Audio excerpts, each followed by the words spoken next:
Past few months, Londoners have been shocked by a spate of savage child batterings. Tonight, a London programme special investigation reveals how social workers ignored classic warning signs. We ask, are London social workers failing the capital's children in care? That's the London programme, tonight at 10:30. On Sunday afternoon, we look back at the recent and highly successful visit to Washington, D.C. by the Prince and Princess of Wales, Sunday at 4:30. This is LWT, now the news from ITN at 10 o'clock.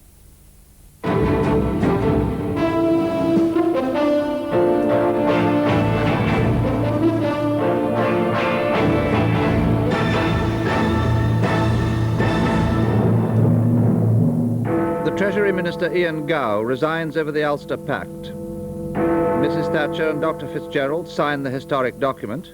The sea of mud that drowned more than 20,000. Still dazed, the survivors wait for rescue. President Reagan wants Russia to hear the Beach Boys. Good evening. Mr. Ian Gow, the Treasury Minister, resigned tonight in protest at the agreement Mrs. Thatcher signed earlier with Dr. Garret Fitzgerald, the Irish Prime Minister, on Northern Ireland.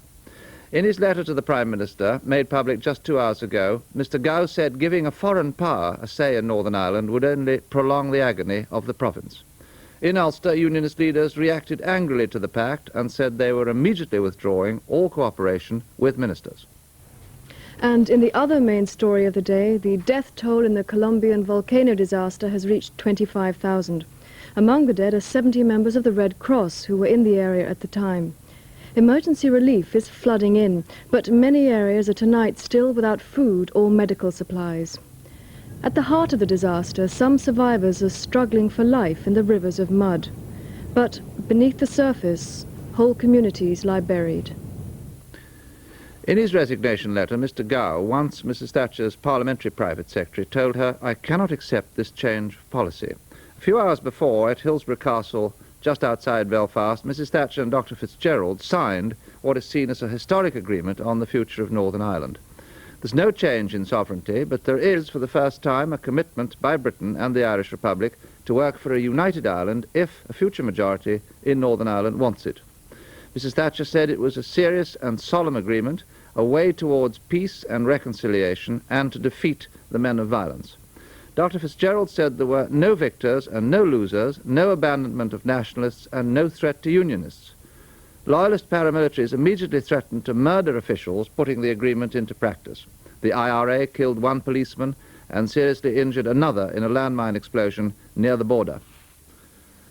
This is what the Hillsborough Agreement sets out: an intergovernmental conference with ministers and officials from Britain and the Irish Republic, and a joint secretariat of British and Irish civil servants, probably based in Belfast.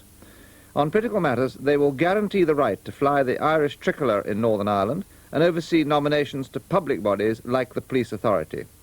On security, the first meeting is expected to consider how to improve relations between the Catholic minority and the security forces, and there'll be a new programme of cross-border cooperation. On justice, the new bodies will consider setting up mixed courts with judges from north and south. We have 3 reports. The first price of Mrs. Thatcher's deal with the Irish Republic has been the loss of one of her most staunch supporters and loyal friends in the government. Ian Gow told her bluntly in his letter of resignation, "I cannot support this change of policy. It follows that I cannot remain in your government." Mrs. Thatcher replied, saying she recognised his sense of honour. But she went on, "Your decision rests on a mistaken view of our purpose, and I'm sorry indeed I haven't been able to remove it from your mind." Ian Gow is one of perhaps 24 Tory MPs who take a strongly unionist view of Northern Ireland and who were inevitably going to be unhappy with any deal with the Republic. He'll almost certainly have warned Mrs. Thatcher of his plans to resign in advance. The government can be confident that they will carry the vast majority of the party along with them when the agreement is debated in the House. But the rebels will be vociferous, and Mr. Gow's contribution will carry extra weight and authority after his decision today. Many ministers have been sacked from Mrs. Thatcher's government, but very few have resigned of their own free will on an issue of principle. But perhaps Mr. Gow is more of a personal than a political loss to Mrs. Thatcher, as the warmth of her letter to him suggests. In his 4 years as her parliamentary private secretary, he had a reputation for utter devotion to her, a devotion that was only matched by his devotion to the loyalist cause. This historic agreement, giving the Republic for the first time an institutionalized role in the affairs of Northern Ireland, was signed by the two leaders at 2 o'clock this afternoon. Mrs. Thatcher's had to swallow, granting another sovereign country the right to be consulted over part of a United Kingdom. Dr. Fitzgerald has had to acknowledge that Irish unity has been indefinitely postponed and that the Republic will have no direct executive responsibility. Central to what the two have agreed is the creation of an intergovernmental conference with a wide remit. Through this, the Irish government will be able to put forward views and proposals to better the lot of a nationalist minority. Both sides will do their best to agree, but in the end, the British government keeps the final decision. The Northern Ireland Secretary and an Irish minister will form the top tier. There'll be a secretariat based in Belfast. Much of this will be deeply distrusted by the Unionist majority, but this new conference is both a carrot and a stick for them. If they can agree on a system of devolved government acceptable to the nationalist minority, then that'll take over many of the new powers given to the conference. Afterwards, both leaders did their best to reassure the Unionists. For the Unionist community, who suffered the most tragic and repulsive onslaught on their right to life and well-being, this agreement offers a way forward towards the restoration of normal life without violence or fear. I want to offer hope to young people particularly that the cycle of violence and conflict can be broken. I believe in the Union and that it will last as long as the majority so wish.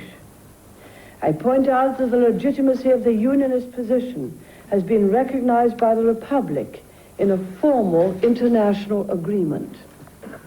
There are no victors nor any losers. But if what has been agreed is implemented in full good faith, as I believe and know it will be, all of the people of Northern Ireland will gain. We enter into this agreement in good faith. We shall do everything to make it succeed. Whether it works will depend also on the will of the people, and I hope that they will seize the chance which the agreement gives. Indeed, we call on all people of goodwill to join us in building peace and stability in Northern Ireland. The main purpose of today's historic agreement, at least as far as the British government is concerned, is to wean the nationalist minority away from violence and the IRA. In the end, that's how the success of today's deal will be judged. And it's that prospect of diminished violence which must hold the chief hope that the Unionist majority will accept these new arrangements too. David Rose, News at 10 at Hillsborough, Northern Ireland. In Hillsborough, a predictable loyalist demonstration by members of the Reverend Ian Paisley's Democratic Unionists. The ceremonial burning of the Irish tricolour and cries of sellout on Ulster soil. Scuffles with police and camera crews as Paisley's party members made their way to the castle gates to hand in a letter of protest. A large force of police watched as the Democratic Unionist leader and the official Unionist leader Jim Molyneux delivered their petition.